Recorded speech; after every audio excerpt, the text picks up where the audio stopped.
Добар ден, почитувани, започува најновата Телма амбуланта. Инфекциите со ХПВ вирусот се толку чести што се смета дека сите луѓе во одреден период од животот ќе бидат инфицирани од него.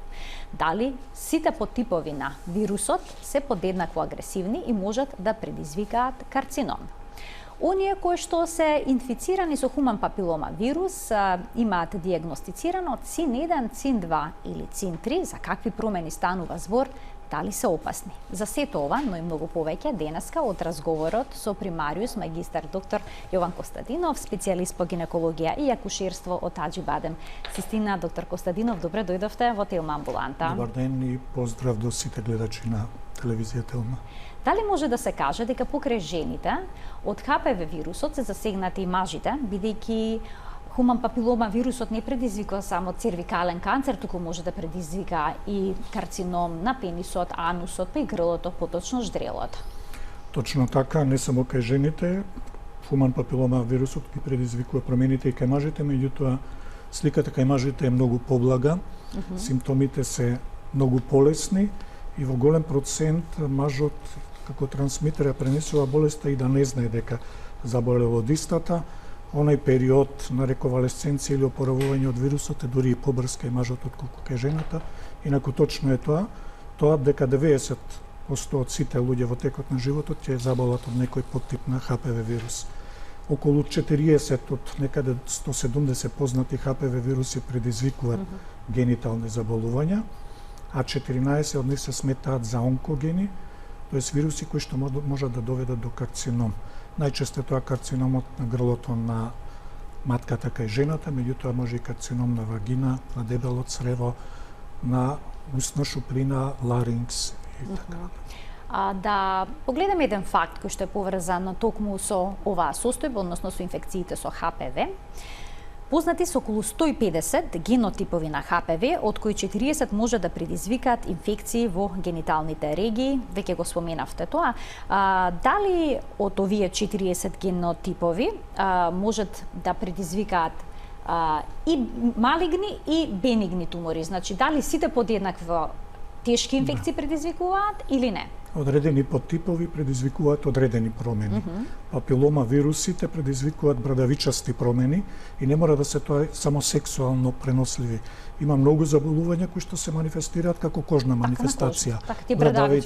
Брадавици на кожата, на колената, околу вратот, сето тоа се хуман папилома вирус, во голем процент тие сами исчезнуваат или се смета дека кај 9 луѓе од 10 настанува спонтано на некој начин излекување. Тој период е различит.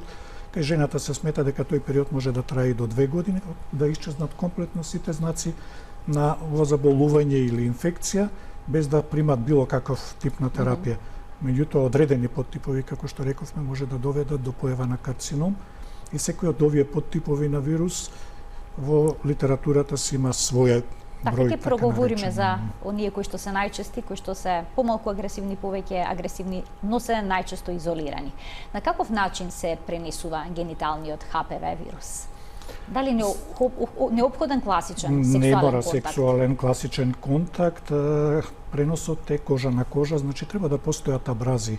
Дали е тоа во гениталната регија или на друго место, самиот контакт и постоењето на одредени пукнатинки на кожата доведува до имплантација на тој вирус на така наречена базална мембрана на основата на епителиумот, од тука тој почнува да се шири. Имунолошкиот систем е онај кој што доведува до излекување или до појава.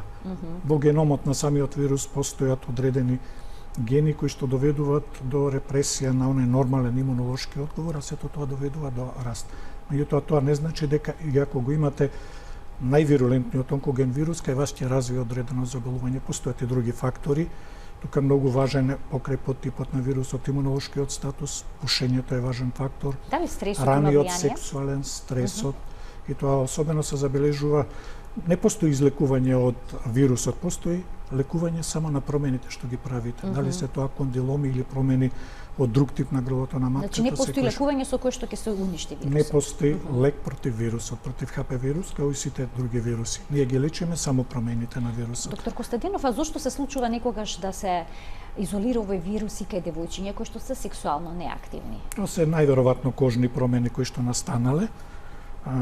при не мора да биде сексуален однос, при допири или при ова што го реков, некоја ерозивна промена, пукнатинка на самиот вирус, меѓутоа тоа не значи дека тој вирус ќе биде имплантиран. Тоа се обично површни промени кои што се наоѓаат на вулвата, лабија, на аногениталната регија, може и на самиот ректум, меѓутоа, односно завршниот дел од ректумот анус, меѓутоа тоа не значи дека тие процеси понатаму ќе прогредираат или доведат до нешто. Обично се тоа помалку вирулентни подтипови на вируси, во литературата се именувани како подтип 6 и 11 и тие се тие вируси што ги поминуваат оние што ги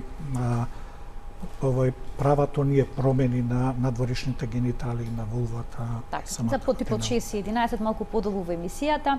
Сега да разјасниме уште една дилема која што е поврзана со заштитата од ХПВ вирусот, дали има начин да се заштитиме при сексуален однос, да го погледнеме вториот делоп. Презервативот не овозможува потполна превенција од инфекција со ХПВ вирус. Зошто, докторе, не овозможува комплетна превенција? Баш заради ова што го рековме пред малку, затоа што презервативот, делот презервативот не ја покрива целата. Оној дел што се наоѓа блиску до слузницата или до самата кожа, не го покрива вирусот и тука најчесто настануваат промени и најчесто се овие промени така наречени кондиломатозни, шилјасти кондиломи или во литературата познати како кондиломата акумината. Тие се тие промени што кај девојките се наоѓаат најчесто на вулвата или во регијата околу анусот. Така. Да им дадеме можност и на гледачите денеска да се вклучат во програма со своји прашања, искуства, дилеми поврзани со оваа состојба, инфекциите со ХПВ вирус, промените кои што се произлегуваат од овие инфекции, што се тоа цин промени, па и начинот на лекување ќе биде опфатен. За сето ова одговор ќе добиете од примариус магистар доктор Јован Костадинов, специјалист по гинекологија и акушерство од Аџибадем Систина. Телефонскиот број на телевизија Телма е 3076 677. Во продолжение на емисијата сега ќе проговориме токму за оние подтипови што докторот неколку пати ги напомена. Меѓу најчестите полово преносливи инфекции со ХПВ се шилестите кондиломи, тоест брадавици, кои се поврзуваат со ХПВ генотиповите 6 и 11, вела дека 90% всушност од кондиломите и брадавиците се резултат. Се произведени од овие два вируса. Така и на кои има уште некои кои што се не се толку агресивни, 42, 43, 44, претпоставам дека тие поредко се среќаваат. Ајде најнапред да објасните како изгледаат брадавиците. Дали е исто брадавици и кондилом? Како изгледаат? Има повеќе форми на брадавици, рамни брадавици, на долниот дел од стопалото постојат така наречени плантарни брадавици, меѓутоа овие не се сексуално преносливи брадавици. Овие брадавици што се јавуваат околу гениталиите се шилјасти брадавици, така наречени кондиломи, акуминатни или шилјасти. И овие брадавици се карактеристични затоа што понекогаш може да достигнат и големи димензии, да бидат многу рефрактерни на самото лекување. Рековме дека не го лекуваме самиот вирус, туку ги лекуваме овие промени. Се лекуваат најчесто со подофилин, триклороцетна киселина. Покрај гинеколозите тука се најчесто вклучени и кожните лекари. Може да биде локален третман со течен азот и тоа е може би еден од полесните подобрите третмани. Може со каутеризација, тоест горење. Ласер третманот во последно време е многу ефикасен, а понекогаш тие кондиломатозни промени се толку значителни и големи да мора да се направи и оперативно разрешување, тоа е ексцидирање на самите промени. Пред да ги вклучиме гледачите, само да ве прашам, дали се секогаш видливи со голо око? Брадавиците може ли да не се видливи? Па може да не се видливи, во доста чести случаи пациентите сами ги напипуваат како шилјасти кондиломи, кои ќе дојдат на преглед со специјално боење. Ставаме некој раствор на оцетна киселина кој што целата таа слика ја прави покарактеристична, да. Меѓутоа тие конфлуираат и знаат за брз период да достигнат и понекогаш и големи димензии. Ајде да ги слушнеме прашањето од гледачите, почитувани простор за вас и вашите прашања. Добар ден. Ало, добар ден. Повелете. Јас пациентка на 37 години. 2003 година имам утврдено ХПВ од број 18 вирус и оперирана сум со лист од кондилом на грло на матката. И сега, пред 2 месеци, при случај на ХПВ типизација ми откриено повторно сега, ама вирус 45. Во меѓувреме имам правено редовни пап прегледи, или има траги од КПВ вирусот имаше таму, меѓутоа никакви промени немаше на крвната на матката и сега одеднаш најверојатно по некој стрес имав некој исто така. Сега почнаш 35 вирус. Дали може докторот нешто да објасни? Така. Што понатаму би се предимало, значи, Што во ваков случај? Да, и дали лези, значи, доколку има на крвна матка, се гледаат обично исто или треба под некои процедури посебни диагностички? Не треба посебни некои диагностички. Колпоскопијата е тука суверена за да се видат тие промени и карактеристично за сите овие HPV инфекции што се тие комбинирани инфекции од неколку вируси. Значи, Не е само еден. може бидеме инфицирани од неколку вируси на HPV. Скоро секогаш се од неколку, не мора сите да бидат откриени, меѓутоа ако еднаш го имате тој вирус во себе, тој останува доживотно, знае да мирува, да спие и да се манифестира понекогаш дури и после десетици години. Тоа е тоа што најчесто ги збунува пациентите и добро приметила стресна ситуација, промена или инфекција ќе доведе на папот да се појави HPV вирус. Тоа не значи дека треба нешто посебно да се прави, особено кај овие пациентки кај кои што веќе имаме интервенција, како што е лец или како што е конизација. Отстранување на тој дел на грлото значи отстранување на таа зона што е најприемчлива за вирусот. Таму се наоѓаат тие стем клетки каде што тој најлесно се размножува, а после тоа може да се шири во околината. Карактеристично за ова е ширењето, локалното ширење, дури и карциномот на грлото на матката кој што спаѓа и еден од најчестите, се карактеризира и тоа е добрата ствар што се шири локално. Грло на матка, околу матка, жлезди, прва, втора гарнитура. Затоа и лекувањето на карциномот е многу полесно и подобро во споредба со некои други кои што знаат да се прошират брзо. Лимфатичното ширење доведува до период кој што ќе помогне за полесно да се заврши лекувањето. Имаме уште еден гледач, да го вклучиме во програма. Добар ден. Само уште нешто. Ајде. HPV-18 е важен вирус затоа што тој ги напаѓа жлездените структури што се наоѓаат во каналот и тоа е вирус кој што нас најмногу не плаши. Може Значи, да дае скрина 18. Проблемот е што процесот тука почнува во самите жлезди кои се наоѓаат високо во каналот, со обичните папови понекогаш не можеме да го досегнеме, знае да се развие во самата жлезда и после извесен период да се. Значи, за разлика од оние промени што се наоѓаат на површниот епител, кога промените почнуваат во жлездениот епител, тоа е многу потешко и за диагноза, и тоа е она што би требало за пациентката да е важно. Кога се земаат папови, секогаш во вакви случаи земаме малку подлабоко од канал, дури и самиот ултразвук може да помогне да се понекогаш откријат рани стадиуми дури и на инвазивен карцином, а на самиот пап да не добиете ништо. Да не ја плашам пациентката, меѓутоа што ми има направено лец или конизација, сликата е многу поинаква, да. Повторен рецидив на тоа место е изузетно редок и обично кај пациенти што имаат намален имунолошки одговор, дали се на терапија или се некои имунодефицитарни пациенти. Ајде да го слушнаме прашањето и на следниот гледач. Добар ден. Добар ден. Повелете. Здраво, Марија. Поздрав до вас во студијата. Така, имам прашање во врска со HPV инфекцијата. Така? Со тоа што јас имам негде пред 4 години 5 детектирано. Врз основа на тоа се има лекувано со терапија и се има повлечено во 2 наврати целосно. Престаната е терапијата со тоа што пред да останам бремена, на редовни прегледи кај мојот матичен доктор, а на клиника ми е земена и биопсија, да напоменам претходно, со што не е детектирана цин промена во тоа време кога имам лекувано.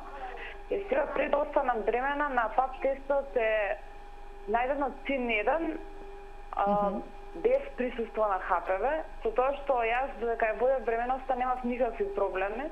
И сега откако се имам породено и сето тоа, јас имам отидено, детево ми е 2 години, во тоа време имам направено 3 пап тестови кај што има отсутство, значи чисто е пап тестот комплетно, нема ништо.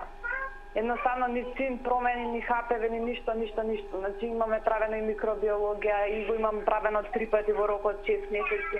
Баш заради тоа се утврдам затоа што ми е чудно како може да се има повлечено. Дали од самата бременост со тоа можно? Тоа ме интересира, чисто мислење на докторот да слушнам. Затоа што стварно ми е не примам никаква терапија периодот. Така, несвојствено ви е дека може комплетно да се повлече. Ви благодарам за вклучувањето во програма. Многу поздрав. Спонтаната регресија е во до 80 до 90% од случаевите, особено кога не сте добиле на ХПВ типизација вирулентна форма на вирус. Кога се прави ПАП, тоа е цитологија и врз основа на изгледот на клетката се заклучува дали постојат промени. За да се докаже вистинската диагноза, тоа е тоа што го направила пациентката, биопсија. И обично тие лесни промени, вирусни промени или цинеден знаат спонтано да се повлечат. Ако веќе имаме вирулентна форма на вирус, како што е 16, 18, 31, 45, тогаш предострожноста би требало да е поголема и тоа не значи дека вирусот не може да исчезне. Меѓутоа, еднаш добиен вирус, рачунете дека порано или подоцна може повторно да се активира или манифестира, што не значи дека ќе настане заболување. Затоа се важни редовните контроли. Така. Ајде уште еден гледаш да вклучиме. Добар ден. Добар ден. Повелете. Се извинувам. Голем поздрав до емисијата, до докторот. Благодарам. Јас имам веќе 4 години хестеротомија за цитиозно и матка гајениците ми се извадени. Сега ме интересира дали може да се направи каква компликација, какви контроли треба да правам, на што треба да внимавам. Не примам никаква терапија, меѓутоа имам од време на време. Годиновите кога имам добивано, ми иде нервоза без ништо, потење. Примам терапија само за тероидната жлеза, сега што треба понатака, некако совет од докторов. Така, ви благодарам за вклучувањето во програм. Се извинувам. Ајде. Кога ќе ви биде емисијата за Ешерихија колис? Аха. Емисијата за Ешерихија коли ќе биде најавено, ако беше за урина кај деца, таа веќе беше емитувана во понеделникот. Ќе биде поставена на YouTube и ќе можете да ја погледнете. Повелете, докторе. Не кажа пациентката која возраст, али се смета дека ако пациентите се некаде околу менопауза и веќе имаат така редуцирани сексуални односи, после еден или два негативни папа и не мора веќе да се прават. Пациентката има топлини, таласи, се тоа затоа што веројатно се извадени јајниците заедно со матката. Тоа е хистеректомија заедно со вадење јајниците и таа е таа симптоматологија. Она што е важно за нејзе, ако има уште редовни сексуални односи, сепак да продолжи со правење на папа тест. Затоа што не само грлото на матката, папот знае да афицира и вагиналната слузокожа, надворешните гениталии, така да сите тие промени би требало да се следат и понатаму. Доктор Костадинов, денеска навистина многу гледачи сака да постават прашање. Ајде ќе вклучиме уште еден. Добар ден. Добар ден. Повелете. Поздрав до водителката и докторот. Ќе ве молам за едно прашање. Се работи за девојка која не е мажена, има стален партнер повеќе години и пред 2 години се оперира од полип на грлото на матката. Беше направено испитување од извадениот дел, резултатите се добри и ме интересира состојбата понатаму и дали ќе има некоја пречка во забременување на таа девојка кога ќе се омажи. Така, ви благодарам за вклучувањето во програма. Никакви проблеми. Полипот е отстранет, тие се најчесто фиброматозни структури, така да со самото отстранување на полипот, затоа што е бенигна структура, не би требало да има никакви проблеми за понатамошно затруднување, особено затоа што таа структура била на надворешниот дел на грлото на матката. Ситуацијата не е поинаква, дури ако тие полипи се наоѓаат и во внатрешноста на матката, меѓутоа ова е поповолната опција, не би требало тука да има никаков проблем. Ајде да проговориме уште малку за брадавиците кондиломите, кои што се предизвикани од вируси на ХПВ, кои што не се толку агресивни. Дали тие можат, тие вируси, тие брадавици, кондиломи, да преминат во канцерогенно ткиво? Постои ли таква опасност? Не се ова канцерогени типови на вируси, може да преминат, меѓутоа за тоа постојат и некои дополнителни фактори. Во сусност тие промени што настануваат на самата површина на овие брадавици, после извесен период во ретки случаи со разни форми на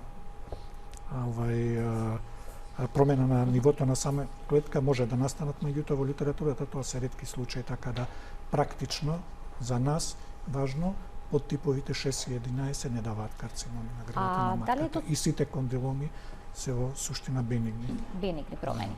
А дали е точно дека главно се буваат кај помлади лица?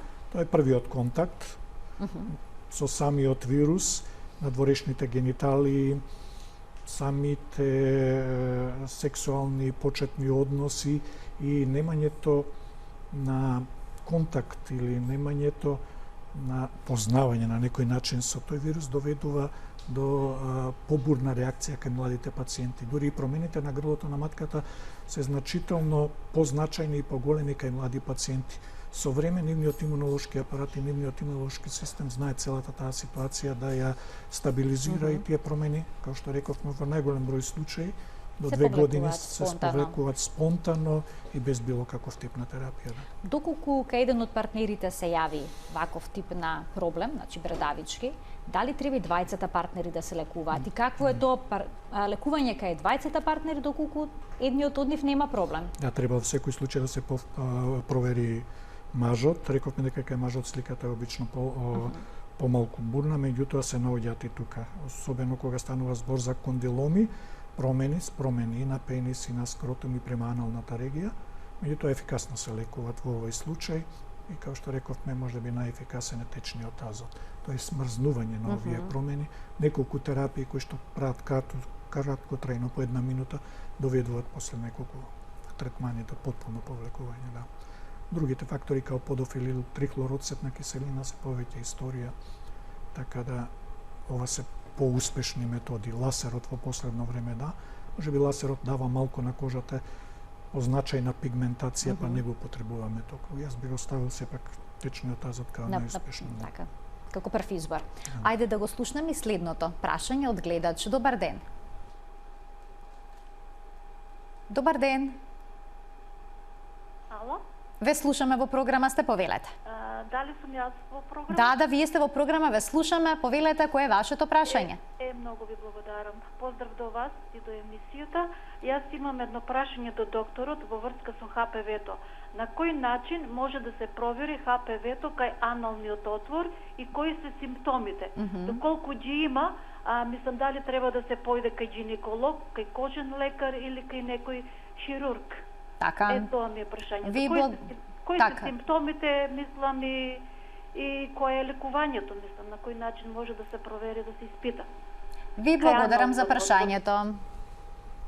Кога станува збор за овие брадавичасти промени, тие се гледаат со голо око и обично кожните, венеролозите се тие кои што ги проверуваат. Меѓутоа, во многу случаи е докажано, посебно кај карциномот на анусот, присуство на подтип 16. Да, може да се направи и се земаат брисеви, како што се земаат Папа Николау брис и од жената, од грлото на матката, и овие промени понатаму може да се анализираат. Ова е единствената регија кај мажот практично, од која што вие можете на некој начин да направите ХПВ типизација, односно ХПВ ДНА идентификација, за да се види подтипот на вирусот. А покрај брадавички се јавуваат ли некакви други симптоми? Пецкање, чешење, да, непријатност, да се јавуваат и тоа се најчесто симптомите кои што ги носат пациентите на лекар, да. Така.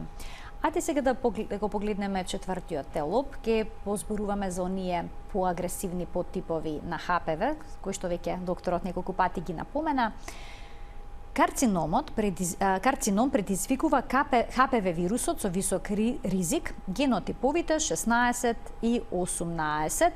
Точно ли дека во 70% од случаите се всушност тие виновниците, иако најдов јас и 37, 33, 35, 39, 45, 51 до 69 има многу броеви. Околу 14 подтипови, во 70% овие два подтипа, или во повеќе од 50% подтип 16 се смета за најагресивен подтип на ХПВ вирус и најголем предизвикувач на карцином на грлото на матката. Дури кај овие 16 постојат подтипови, така наречени, се смета така наречена европска варијанта или онај подтип што се наоѓа во Европа како многу помалку агресивен од онај што е најден во некои афрички земји или во Азија, така да епидемиологијата е различита кај различити популации во кои што се наоѓа. Подтипот 16 е можеби најагресивниот од сите и бара редовни контроли. Тоа не значи, ќе повторам уште еднаш, дека кај сите жени ќе се развиваат промени. Највеќе зависи од тој имунолошки статус, али би ги повторил пак раните сексуални односи доведуваат почесто до промени и до појава на карцином, затоа што во млади години кога организмот и епителот уште не е спремен, овие абразии се почести, имунолошкиот одговор помал, се јавува цигарите и никотинот, затоа што го намалуваат имунолошкиот одговор делувајќи на крвните садови, некои венерични болести, како што се херпес, хламидија, гонореја, исто така се асоцирани со поголема појава и имунолошки дефицитарни, например, кај ХИВ инфекциите, појавата нова е 20 пати по значење поголема, на баш заради намалениот имунолошки одговор. Или кога се класифицираат овие фактори, на прво место доаѓа подтипот на вирусот, па потоа имунолошкиот одговор и понатаму наредени сите овие. А дали инфекциите со ХПВ 16 и 18 создаваат некакви симптоми кај пациентките? За разлика од помалку агресивните, бидејќи нели таму има кондиломи, може да се забележи некаква промена. Проблемот е ако не се редовно контролирате, дека вие уствари немате никакви симптоми додека не настанат оние најстрашни промени како што карциномот. Карциномот на грлото на матката е тој што ќе ви даде симптоматологија во смисла на крварење, особено крварење при односи, болки, понекогаш афекција на околни органи, ако е тоа напреднат стадиум. На почеток, кога се наоѓаат овие така наречени преканцерозни промени, тоа е она што жените на папот го гледаат како ЦИН-1, ЦИН-2 или ЦИН-3, не даваат никаква патологија и ние едноставно ги диагностицираме со обичен папа тест, понатаму следат сите оние други процедури како што е биопсија, ако таа промена е да речеме ЦИН-2 или ЦИН-3 или појава на карцинома ин ситу. Сите овие делови од ЦИН-1 до карцинома ин ситу обично се реверзибилни и се лечат. Карцинома ин ситу и тешките дисплазии веќе се третираат на поинаков начин, тука доаѓа до обзир она што рече пациенката, дали со лец или конизации, и постојат многу успешни методи, особено во последно време. Тоа се конизациите со ултразвучен нос, порано беше лецот доминантен, ласерот исто така или класична конизација. Меѓутоа, поновите конизации, особено со ултразвучниот нос, во многу го штедат грлото на матката, така да она што беше порано страв дека тоа грло во текот на бременоста ќе биде слабост, е сега многу помалку изразено, затоа што и самата интервенција или при самата интервенција се трудиме да отстраниме што помалку дел од грлото на матката. Имаме гледач на линија, да го вклучиме во програма. Добар ден. Добар ден. Дали се уште гледачот е на линија? Уште една можност еве да се вклучи во програма. Добар ден. Не. Во ред, нека се јави подоцна, ќе добие шанса повторно да се вклучи и да постави прашање. Докторе, да проговориме малку за ПАП тестот. Што точно тоа представува? Дали е тоа цитолошка, хистолошка анализа?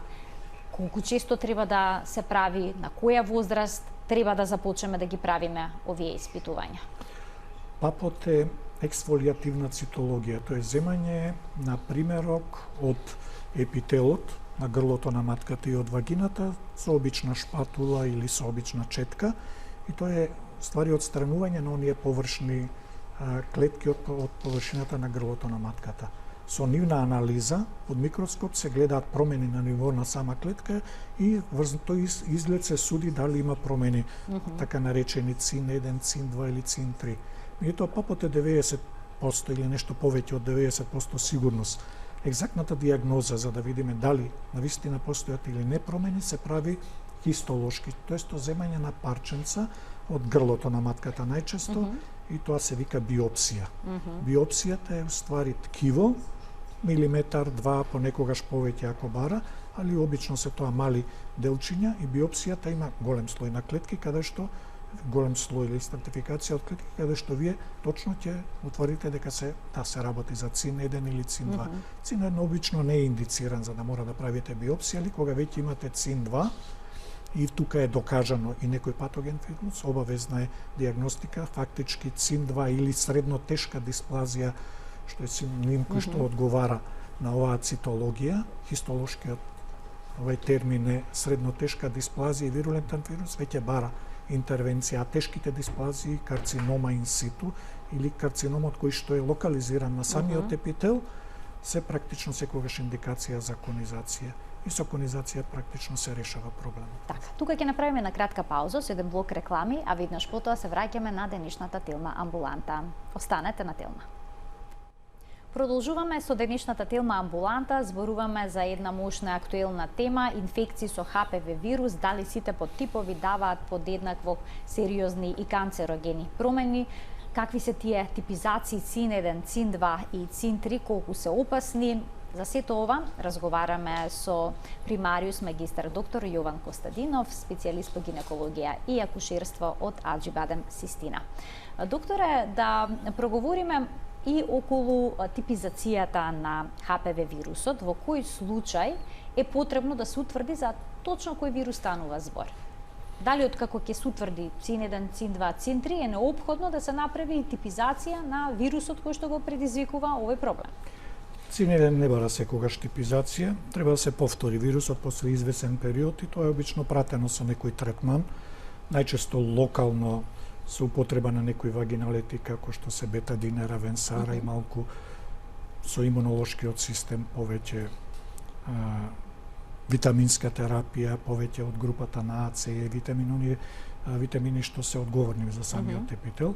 Меѓутоа, кога промените се позначени како што е ЦИН-2, каде што бара биопсија или идентификација на самата лезија, предходното тестирање со ХПВ ДНА идентификација е важно. Важно е за да се види подтипот на вирусот кој што ја предизвикал промената и да знаеме, зависно од тоа кој подтип на вирус, како и да се однесуваме. Понекогаш промената може да биде помала на самиот ПАП, а да не изненади хистолошката идентификација, па ќе видиме дека сме имале многу поагресивен подтип на вирус. Меѓутоа, во секој случај, самата цитологија и ХПВ ДНА идентификацијата заедно со колпоскопијата се сметаат за суверени средства во идентификација. Што е тоа колпоскопија и во кој случај е неопходно да се направи?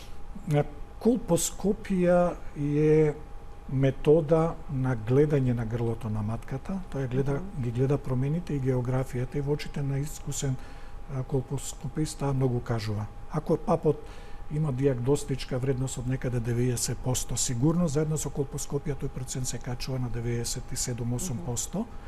Промените што се највидливи и најголеми, а се уочуваат со самата колпоскопија, тие промени се добиваат откако грлото ќе се премачка со некои раствори. Во овој случај со оцетна киселина.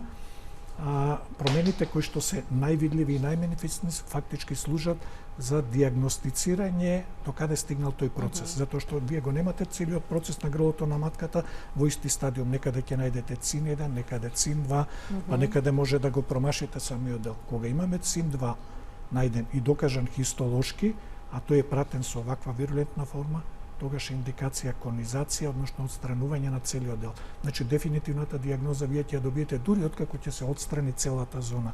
И тука сме почесто изненадени кога имаме вирулентен вирус, затоа што промената може еден степен да биде повеќе од она што вие сте очекувале. А колку често препорачувате да се прават ПАП тестот и колпоскопијата, дали се овие два начина на идентификација би требало да дадат рака под рака? Да, комплементарни се и во најголем број случаи гинеколозите што се во можност ги прават заедно овие. Еднаш годишно ПАП кај нормални наоди се смета за добар, за доволен, меѓутоа ако имаме веќе промени на грлото на матката, особено кај помлади пациентки, тие може да бидат и на 6 месеци, понекогаш дури и порано. Карактеристично е дека тие промени изгледаат многу поагресивно кај млади пациентки кои што дошле во контакт првпат со ХПВ тип на вирус и знаат во голем број од случаи спонтано да се повлечат после извесен период. Затоа и сме многу по-обазриви и помалку агресивни кога станува збор за млада пациентка. Сепак имунолошкиот одговор многу ќе направи во овој случај.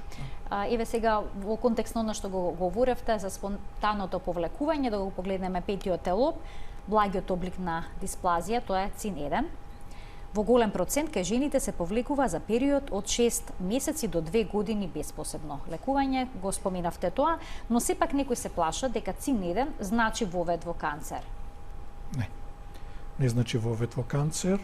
ЦИН-1 значи само дека треба да се прати промената. Колку често би требало да прават прегледи пациентките како што утврдена ЦИН-1? 6 месеци е сосем доволен период за да не се плаши. Самата прогресија на ХПВ инфекцијата трае долги години. Таму каде што немаме пациент со имунодефицит се смета од појава или од самиот контакт со ХПВ вирус треба да поминат негде околу 15 години за да се развие карцином. Тоа е статистика. Има некои пикови, да речеме, карцином инситу или оној карцином што се наоѓа на самиот епител и кој што се лекува 100% со конизација, има некој пик околу 35 година, инвазивниот околу 45 година. Значи статистички дури и од обичен карцином до инвазивен треба да помине извесен период на години за да се развие таа промена. значи... Тоа не значи дека кај сите ќе се манифестира, али тоа се некои статистички податоци. Кај оние што се со имунодефицит, да речеме ХИВ пациенти или други имунодефицитарни заболувања, овој процес е многу побрз.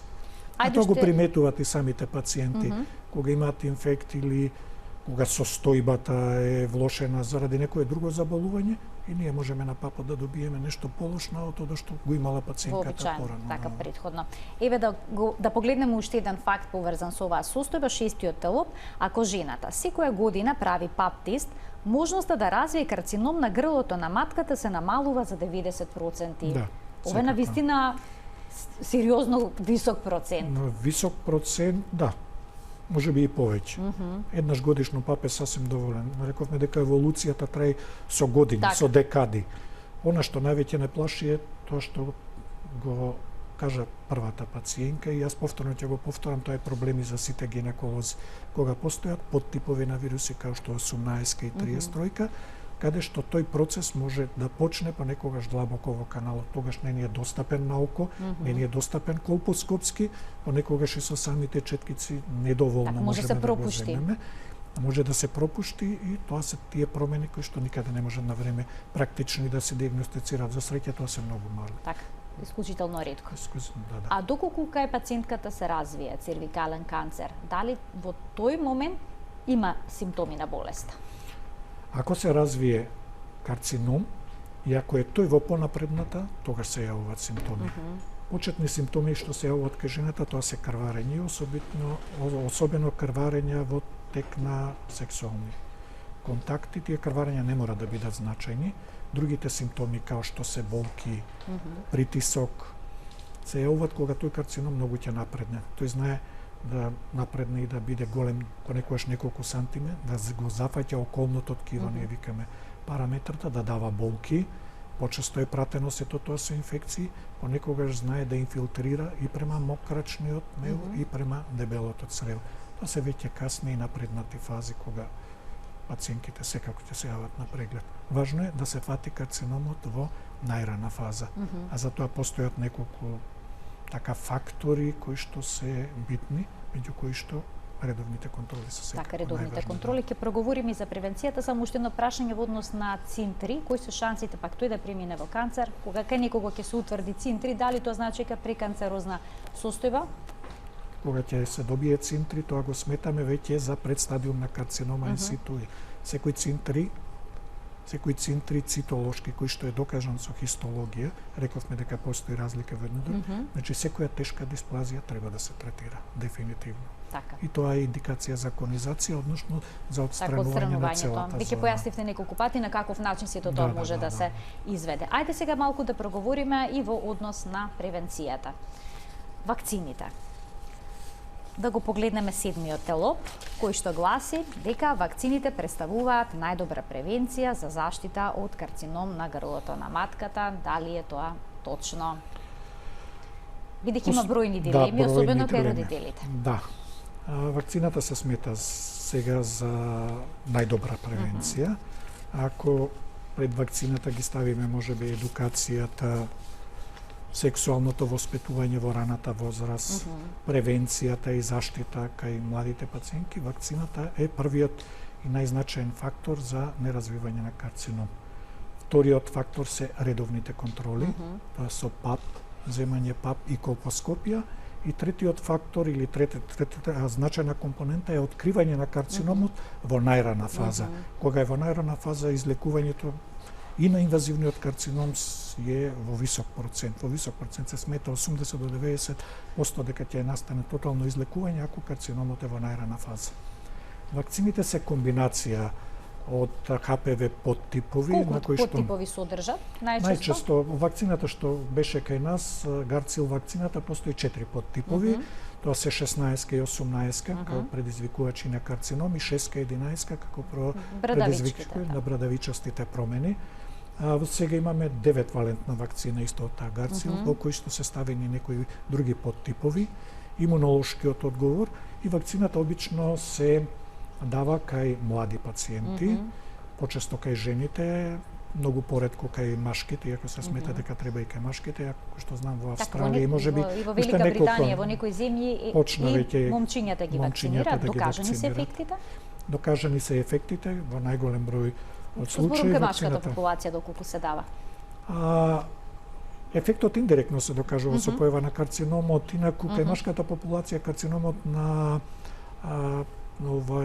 пенисот е изузетно редок, затоа што и средината во која што тој вирус живее малку поинаква во она што се наоѓа кај женската популација. Во секој случај комбинацијата од овие вируси се смета за дефинитивно нека го намалува за 80%, намалува појавата на карцином. Тоа не значи дека треба да престанат понатаму редовните контроли. Така, доктор И што Костадинов, порано се добие таа вакцина, тоа е подобро, а ран период така, ќе ви негде... проговориме и за тоа. Имаме гледач на линија, да го вклучиме во програма, бидејќи чека малку подолго. Се надевам дека се уште беше стрплив и се уште е на линија. Добар ден. Добар ден. Повелете.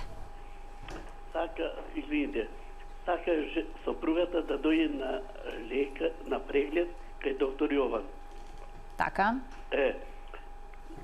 Во која амбуланта работи и бројот телефон од него. Така. Доктор Костадинов работи во Аџибадем Систина.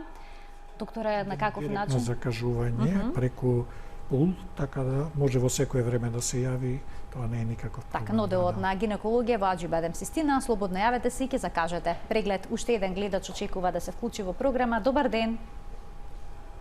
Ало, Повелете. број од амбулантата Систина. Докторе, дали имате бројот? 02 30 99 500. Ете. Се надевам дека запишавте. 99 500. 9500. Така, ви благодарам за вклучувањето во програма. Дали може да го слушнеме следниот гледач? Добар ден. Не, се исклучил во меѓувреме во ред. Докторе, во однос на возраста кога треба да се даде вакцината, дали тоа треба да биде во периодот пред девојчињата да стапат во сексуални односи? Така, На која возраст се препорачува? Што тоа значи? Бидејќи таа граница постојано се намалува. Постојано се намалува и За се жал. менува, се смета 9 до 13 година дека е тој период кога треба, најчесто 11 и 12 година, пред да станат девојчињата, обично станува за вакцина што главно ја примаат девојчињата пред да станат сексуално активни. Во рок од 6 до 12 месеци се добива и втората доза на вакцината и тоа е во меѓувреме тој период кој што се развива имунолошки одговор кај пациентите и делуваат во висок процент превентивно на појавата на карцином во секој случај. А има ли ефект вакцината доколку веќе пациентката е инфицирана од ХПВ вирус? Да, не толку значајно, али има некој подобрување или некој ефект. Во секој случај не се препорачува таму каде што е веќе докажано, меѓутоа нема контраефект. Тоа е така поважниот дел. И важно е што оваа вакцина е вакцина само за 4 вида. Иако се докажани крос реакции, значи реакција и према другите подтипови да имаат поволно влијание, тоа не исклучува појава на карцином од друг подтип на вирус. Затоа се смета дека некаде процентот од 80% е покривање со вакцината. Останатите 20% сепак ќе се следат. Значи има некои ефекти за другите вируси, меѓутоа тоа е незначаен и не е сигурен. Пред да го вклучиме гледачот, ја препорачувате ли вакцината? Да, секако. Така. Да. Ајде сега да... Најголемиот број од западни земји таа веќе долго се применува. Така. Ајде да го вклучиме гледачот, да го слушнеме неговото прашање. Добар ден. Добар ден. Добар ден, ве слушаме во програма, сте повелете. Овака се работа за обидување за имунитете. Контроли направени и последна контрола на која што беше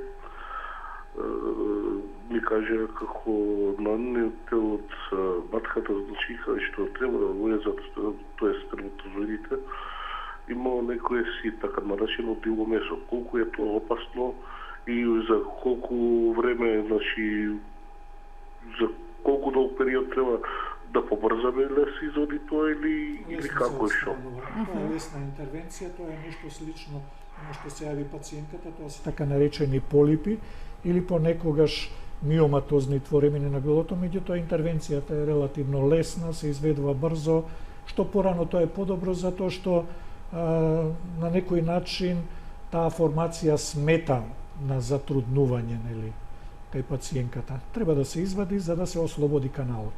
Така, ви благодарам за вклучувањето во програма. А што е со оние пациентки кои што ќе имаат интервенција за да се отстрани дел од епителот на матката поради ЦИН-2, ЦИН-3 и слично, доколку докторот процени како тоа ќе влие на забременувањето, може ли да има некаква последица? Нема некакви последици, рековме дека отстранувањето на грлото и со методите, ајде да кажеме, најагресивна нека биде конизација, кога ќе ја споредите со некои други методи, како што е лецот или ласер вапоризација, тоа е само уништување на грлото или горење на грлото, не даваат некои контраефекти. Бидејќи многу жени стравуваат потоа како ќе тече пременоста тоа е со подпроширено грло на матката, велат? Не, грлото на матката главно задржува тоа отстранување сантим до сантим и пол и се штеди голем дел од грлото на матката, не се потребни интервенции, порано многу почесто се правеа серклажи со оние класични методи, затоа што и отстранувањето на грлото и самото шиење ја редуцираше таа. Имам уште еден гледач кој ќе го вклучиме во програма. Добар ден. Добар ден. Повелете. Поздрав голем до доктор Јован Костадинов од Цистина и за успешната операција што има изведено на матка на пациентка од Куманово 2011 година. Така, значи се бевте само за да се заблагодарите, така? Да заблагодарам и да го поздравам докторот, бидејќи е прекрасен. Така, ви благодарам, ништо хубаво од ова, докторе, кога ќе слушнете задоволни пациенти. Споменавте на почетокот на емисијата дека околу 80 до 100% од сите девојки, некои велат на возраст од 18 до 25 години, ќе дојдат во контакт со овој вирус, со повеќе подтипови, но само 30%, ако не се лажам, рековте, или помал процент, ќе развијат некакви симптоми, односно промени на болеста. Секако тука има улога имунолошкиот систем, и секако ќе се утврди инфекција со ХПВ и некоја ЦИН промена. Што советувате за да се зајакне имунитетот?